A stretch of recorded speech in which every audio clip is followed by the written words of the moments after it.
The story I'm about to tell happened in 1987 in a remote corner of Siberia.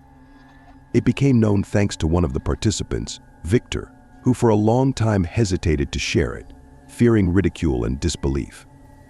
Only years later, on his deathbed, did he tell everything to his son, who then passed the story along. Victor was a forester and often spent days and nights in the woods, checking traps and observing wildlife. One night, while he was in his small cabin deep in the forest, he heard a strange humming sound. It was not a usual sound that could be attributed to the wind or animals. The hum was low and vibrating, as if it came from the ground itself. Stepping outside, Victor saw a light coming from the depths of the forest. It was a bright, blinding light that couldn't have come from any known source. At first, he thought it might be a forest fire, but the light did not flicker or change color. Being a curious and brave man, Victor decided to get closer to find out what was happening. He took a lantern, his rifle, and walked toward the light. The closer he got, the stronger the hum and the brighter the light became. Soon he reached a small clearing and saw something that would change his life forever. In the clearing stood a huge metallic object shaped like a disc. It was completely smooth, with no visible seams or rivets. The light emanated from openings around the perimeter of the disc. Suddenly, a beam of light appeared from the object, and Victor saw several figures emerging from it. These figures were not like humans. They were tall, slender, with gray skin and large black eyes. Victor stood frozen, unable to move from fear. The figures approached him, and he felt a strange calmness, as if his mind was being controlled.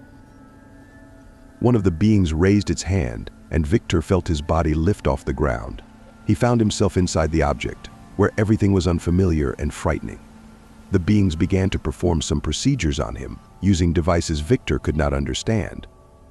They did not cause him pain, but he felt his body filling with strange energy.